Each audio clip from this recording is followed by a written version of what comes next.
Okay, this is book review of Starch Solution, Dr. Mcdougall. This is part 3. We'll start out talking just a little bit about some of the things Dr. Mcdougall mentioned about the epidemiology in more detail.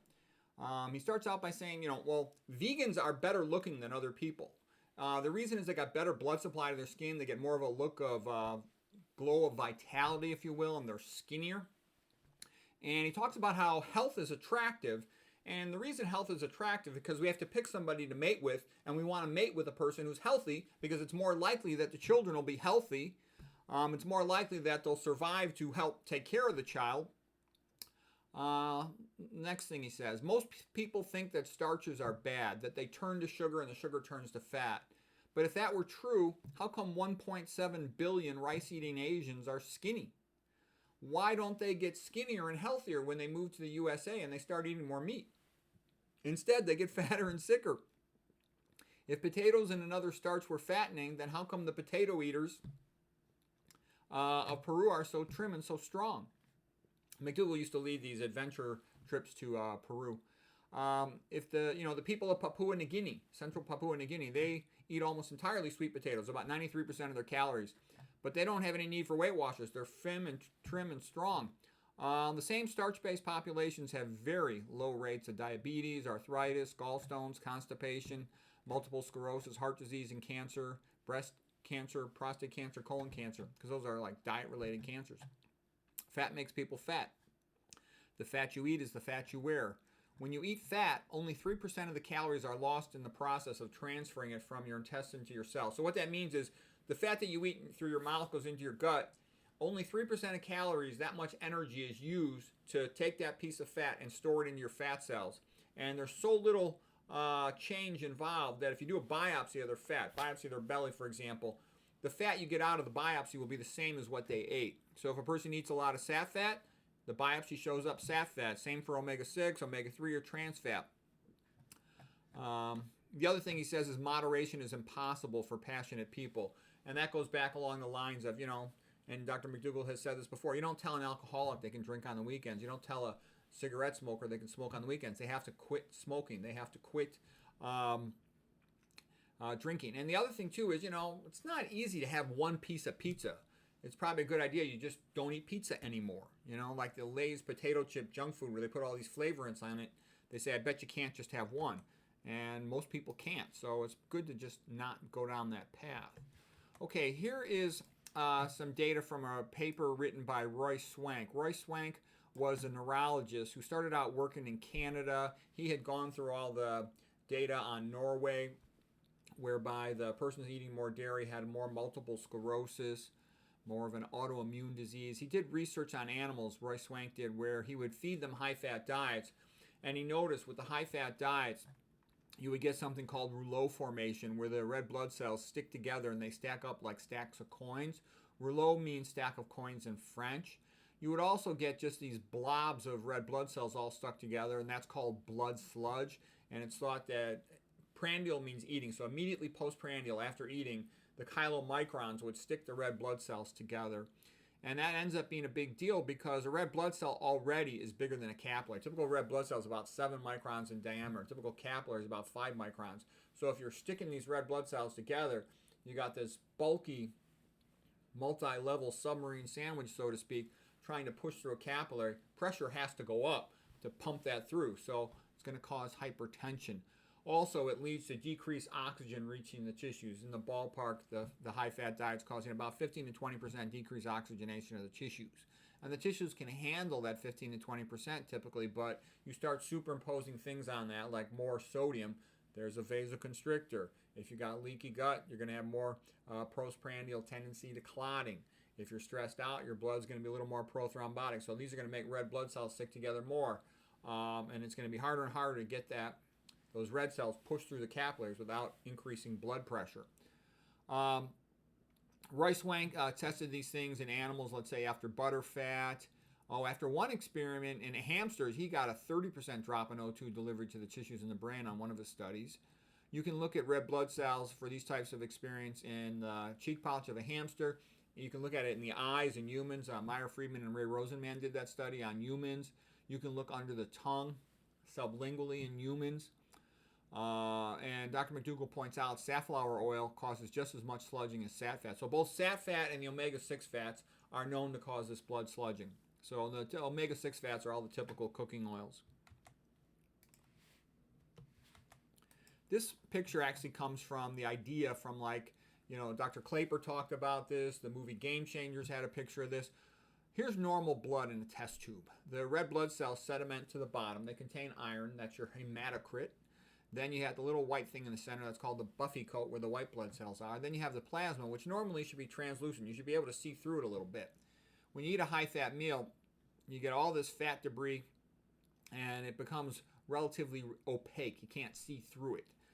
So you have a macroscopic visible change in the blood when you eat a high-fat meal. And then, of course, like from the Swank studies and related ones, you have major physiologic changes as well.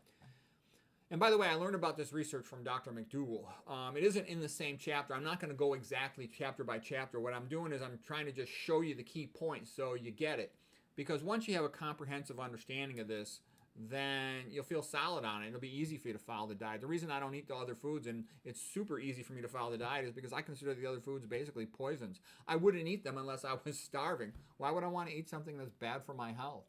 Okay, so Peter Quall was a cardiologist in Pennsylvania, and he took a bunch of patients with cardiac angina. That means coronary artery disease related, atherosclerosis, narrowing in the arteries of their heart, who would get chest pain. And that chest pain related to the heart on exertion, dyspnea, it's also called shortness of breath. That's called cardiac angina. Anyways, he checked their blood lipids every 30 minutes after feeding them a high-fat meal with saturated fat, and he noticed they were at peak blood lipids, peak lipemia, from about 4 to 7 hours, and that's when they had their peak episodes of chest pain. And it was a very bold thing to do in the 1950s. There was no cardiac cath. There was no way to put a stent in these patients. But what he did was he showed that the peak blood lipids is the peak episode of chest pain, indicating, you know, probable tissue hypoxia, and that being related to causation of myocardial infarction, a heart attack. Okay, then Ray Rosenman and Meyer Friedman in the 1960s, there was a big push. Everybody sort of was coming to agreement that saturated fat is bad in the 1950s, and the work of Ansel Keys supported that. Then there was the idea, well, the omega-6 cooking fats are going to be better. So this experiment was tried with those omega-6 cooking fats, and that's the red line here, and one can see that it caused an even more prolonged blood sludging of the red blood cells, which is going to decrease tissue oxygenation. In fact, the workers in the lab were pissed off because they would start at 8 o'clock in the morning, and these patients were still hyperlipidemic into the evening, so, you know, they wanted to go home. So yeah, the omega-6 cooking oils are even worse. Here's a quote by Dr. Mcdougall. When safflower oil is used, the sludging of blood was worse, and it lasted longer than with sat fat. Okay, here's showing the idea that the fat causes the red blood cells to stick together. So again, red blood cells bigger than a capillary, about 7 microns. Capillary is about 5 microns. The red blood cell, because it's bigger, has to fold back on itself a little bit. That's an important point. The red blood cell has to be deformable to pass through the capillary. But when you have a bridging molecule, that's something that sticks red blood cells together. Now you're pushing almost like a submarine sandwich through this capillary, so you're going to need higher pressure to do that.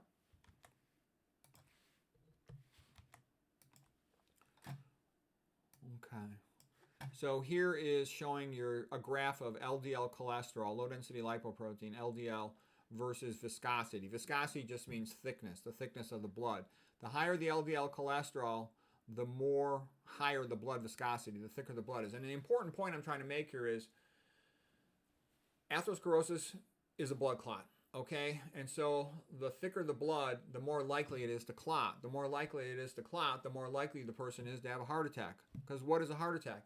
It's a blood clot blocking the artery of your heart, which thus blocks the amount of oxygen that can get to your heart muscle.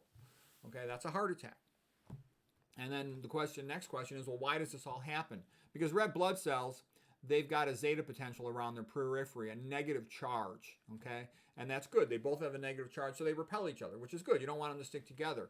But there are molecules that are big enough and have a positive charge that can stick those red blood cells together. These molecules that can bridge the red blood cells together, they're called bridging molecules. One of them is IgM antibodies, the type of antibody that goes up with an acute infection. So acute infections increase your risk of clotting. The next one is LDL cholesterol.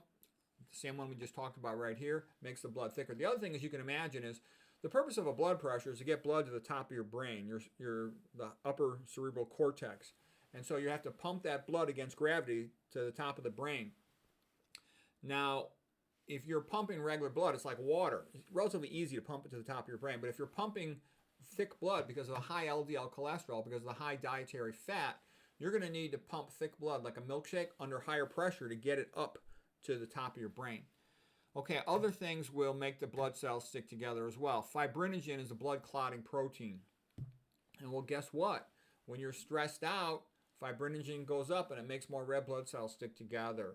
If you are drinking caffeine or you're sleep deprived, those have the same hormonal elevations as psychological stress. Psychological stress elevates cortisol and the catecholamines, which is adrenaline and noradrenaline, and it makes the blood more thrombotic. You can remember it as being chased by a saber-toothed tiger, chased by a tiger in the dark. And the point is that because the tiger might scratch you, you want your blood to clot a little faster. All right, but we're starting to add things up here. So you've got the psychological stress, increasing fibrinogen in the blood. Well, guess what? If you're sleep deprived, increase fibrinogen in the blood. If you're drinking caffeine, increase fibrinogen in the blood from elevating the same hormones, the stress hormones. And you superimpose on that a high-fat meal, you're sticking red blood cells together, okay? Uric acid will also do it, and that's a byproduct of, let's say, drinking a lot of high fructose corn syrup. If you don't eat enough dietary fiber, most Americans eat hardly any, about like 10 grams a day when they should be eating at least 50. Preferably, Burkett felt we should all be eating 100 grams or more per day. Then what's going to happen is you're going to be predisposed to leaky gut, and you're going to get bacterial endotoxins after eating going into your blood. So eating is prandial. That's postprandial endotoxemia. The relevance is the bacterial endotoxin, typically it's going to be something called LPS, lipopolysaccharide from gram-negative bacteria, LTA, lipoteichoic acid from gram-positive bacteria. These are very strong bridging molecules. They predispose to the blood becoming more likely to clot, prothrombotic. Can you see where this is going? Number one, you got the prothrombotic high fat. Okay, number two, you got prothrombotic postprandial endotoxemia. Number three, stressed out. Number four, drinking caffeine. Number five, sleep deprived. Okay, all of these things are making your blood more likely to be prothrombotic, so they're increasing your risk of having a heart attack. You don't want that. So again, these are some drawings and slides that I'm adding to Dr. Mcdougall's book. What I'm basically doing here is what he said is 100% correct. I'm sort of showing you a little bit more of the molecular biology, okay? So here's the red blood cell stuck together by a bridging molecule. Normally when blood flows, it's laminar. What that means is it has a parabolic blood velocity profile. Here, I'll do it with my hand. You can see it like this. Red blood cells in the center, white blood cells adjacent, and then the plasma on the periphery. So the red blood cells are in the center. The white blood cells are just next to the red blood cells, and then the thumbs are the plasma. And they flow along like that. It's called a parabolic velocity profile of the blood. And this is also called laminar flow. So you want to know that. Laminar flow is parabolic. It's like your hand. That's worth knowing. Okay, so what happens is the blood comes up. And here we are in the neck. You got the internal carotids. My thumb goes up to the brain. The external carotid are my fingers because all the branches goes up to the face. And when the common carotid artery blood comes up, it's going to hit the bifurcation. The external carotid was like my fingers going to the face. The internal carotid was my thumb going straight up through the skull into the brain. So when this blood comes in, it hits the median divider of soft tissues between these branching arteries, and it bounces off of it, causing turbulent flow. Okay, and it'll also cause some retrograde eddy currents. And when you have hypertension, you get an excessive amount of turbulent flow and retrograde eddy currents. And when you have an excessive amount of these, they confuse the arterial lining cells, the endothelial cells in this location, and they will shed their antithrombotic glycocalyx, and they'll start to express prothrombotic molecules.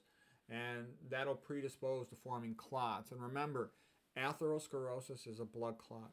You need to know that. By the way, my background is I did a fellowship in imaging-guided surgery, vascular interventional radiology at Harvard. I've been studying atherosclerosis for decades, gosh, for over 25 years. So I can tell you that's the first step to really understanding it. Atherosclerosis is a blood clot.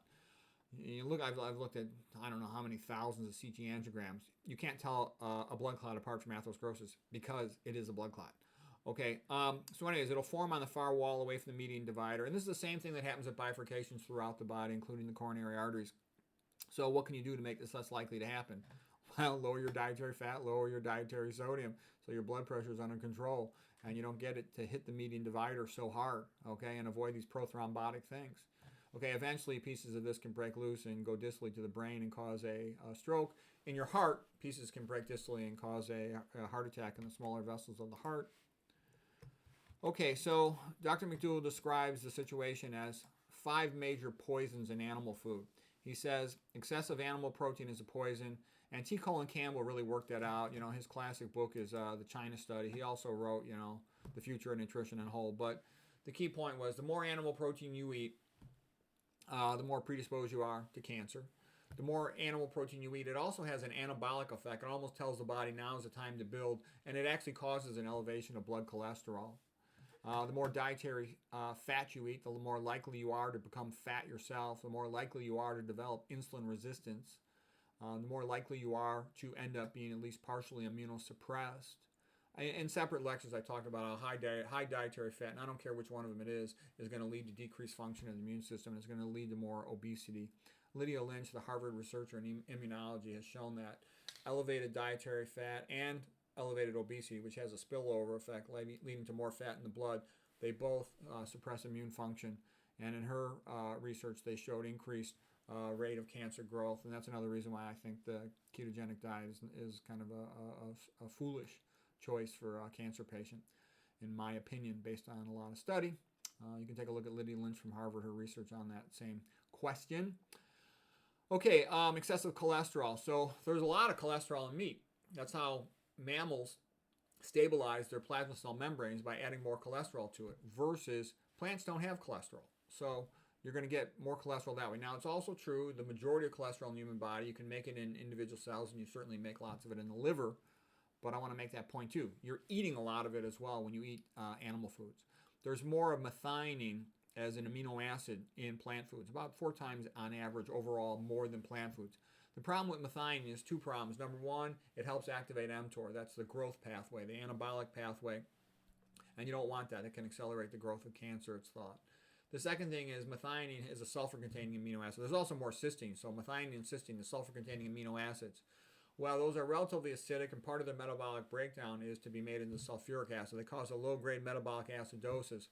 And then the process of the kidney excreting the acid from the body, it simultaneously excretes calcium. So you end up with calciuria, more calcium in the urine, and that can lead to a loss of bone mass, which is osteoporosis. That calcium excreted into the urine can also predispose you to kidney stones. So they're both bad things. You don't want that. In addition, I've seen, many thousands of kidneys. You get precipitates, little pieces of calcification in the medullary pyramids, and they're destroying the kidney tubules, the filtration system of your kidney. It's routine for Americans to be in mild kidney failure by the time they're in their 50s. I see that all day long, every day. Okay, salmon, for example, is a typical animal food. 50% fat, 50% protein. That's a terrible food. I would never eat it. 50% fat, 50% protein. And you can just think of that as not that being that far off from other animal foods. And the point Dr. Mcdougall was making in this chapter here from the book Starch Solution is that all animal foods are bad. They're all bad. T. Colin Campbell in his book, like China Study and his other books, The Future of Nutrition and Whole, he shows that if you draw a graph on animal protein, it goes like right through 0. The point being is that any amount you eat is associated with worse health, And he especially, T. Colin Campbell, emphasized the increased cancer risk, okay? But he also emphasized it elevates your cholesterol, presumably because it induces an overall metabolic effect on the body, meaning that it says it's build time and they push more lipids into the blood for replication perhaps. Okay, and you don't want anything that speeds up replication because you're going to be accelerating your aging. You're going to be accelerating the growth of cancer, for example. So Dr. Mcdougall tells a patient, he tells everybody, be 100% vegan. But, that would especially help for like a cancer patient, I would think. Okay, my additions also, and he can kind of allude to this indirectly. The higher the iron, that also can cause activation of mTOR, mammalian target of rapamycin, also called mechanistic target of rapamycin, the nutrient sensing pathway to accelerate growth. Also, animal foods have more leucine. This is stuff that wasn't in the book, but I'm just adding it because, again, I'm trying to show you that Mcdougall is one of the great giants of nutritional medicine. He's like one of the founding fathers of nutritional medicine. And, Doug Lisle, the brilliant psychologist who worked with him, said if he had to make a Mount Rushmore, he would want, Dr. Mcdougall on there and Dr. Esselstyn, Dr. Colin Campbell, and he'd probably want Dr. Ornish on there. And I think you ought to add Kempner on there. You ought to add Burkitt on there. So we're going to have more faces than the original Mount Rushmore, but you get the drift, okay? So what I'm saying is McDougall figured out this whole comprehensive picture of nutrition, okay? I'm younger than him, 17 years younger than him. I had a little more time to learn some of the newer stuff on what everything he said was correct, but now there's more information available about some of the mechanisms, okay?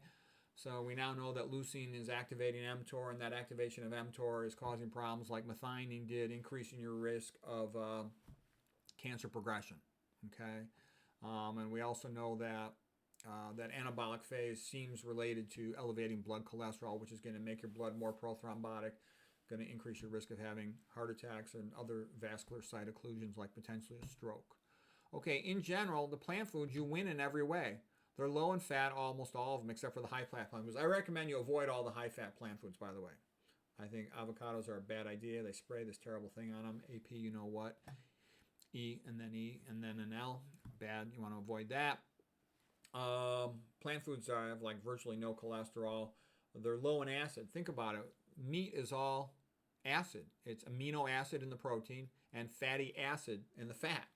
Whereas plant foods are primarily carbohydrate. Okay, they're not acids. They're much less acidic.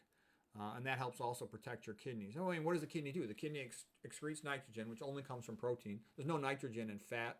There's no nitrogen in carbohydrate. So the more protein you eat, the more work you're creating for your kidney. So a low protein diet protects the kidney. The kidney also manages acid base and excretes acid.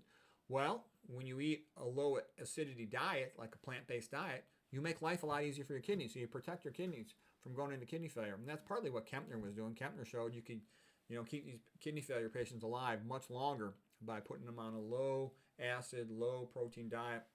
He's also putting them on a low sodium diet, which prevents vasoconstriction of the arteries of the kidneys. So he optimizes how well that kidney is perfused to help keep it working. Okay, but everything good in plants. They give you the potassium and the magnesium. Those are the vasodilators, okay? They give you the nitrates, precursors to nitric oxide, vasodilators. They give you the fiber, which helps prevent leaky gut, leaky blood-brain barrier, to improve cognition, to prevent leaky gut autoimmune disease. So it all works. And that's kind of what I was also showing you in my last lecture.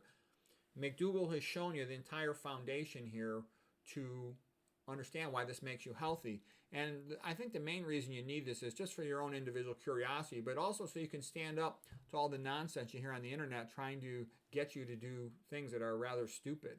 Okay? They're always going to be trying to promote all this high-fat food. Nathan Pritikin has said many years ago, the two main categories of diet are high-fat and low-fat. And I can assure you, after extensive study, low-fat is better. And you study it for yourself, you'll see the same thing, but just so you know. All right, let's see if I got any more slides here. Oh, this is kind of a seesaw. And there's a lot of things that are like a seesaw. And you want to spend more of your life in sort of the maintenance phase to the extent that you can. So accelerated aging and death, the meat activating mTOR, the high fat from meat causing increased insulin resistance, that leading to increased insulin levels in the blood, that leading to increased insulin-like growth factor, all of those things, increasing your risk of cancer. And there's the high increased atherosclerosis. They tend to go hand in hand with this activation of mTOR, and that's more prone to causing atherosclerosis. And there's a lot of toxins. I'm not going to get into all that stuff, but the healthier life is get your sunshine, get your exercise, eat your plant foods. So we won't go into all that right now. Here's just basically looking at the diet curves, and it's pretty obvious when you look at these things closely. The standard American diet is a disaster. It's high in fat, especially sat fat, high rate of myocardial infarction, cancer, impotence. The East Asian diets, like the rice-based diet, it's actually a pretty healthy diet. The Okinawans are real healthy. They have more sweet potatoes, but the thing that would get people into trouble would be like in Japan, where they're eating tons of sodium, tons of it, 12, 14 grams a day, and they're also smoking lots of tobacco. But they were still surprisingly healthy despite that. South Asians, like people from India, you know, a lot of them are thin and look real healthy, but they've got more health problems than one would realize. And I think the main reason is they eat too much fried food. They also have some dairy in the form of ghee or yogurt, but the big thing is they fry too much food. So they have surprisingly high amounts of these problems, which just goes to show those omega-6 cooking oils are much worse than is widely realized. And then take a look at the low-fat, low-sodium, vegan, whole food, plant-based diet. They win on every single category. I mean, it's a no-brainer. It's a smart way to go. That's why I do it. That's why I'm interested enough to do this, you know. And like I said too, my wife kind of thinks the whole thing's a joke. Why would you do all this nutrition stuff? You don't make any money doing it. And I'm like, because it's right, because it's good, because I want to, you know, do something good. I feel like my time is well spent when I do all this stuff. And so, like I said, Mcdougall made the foundation of it. We just went through some of the reasons to support those conclusions. I hope that was helpful.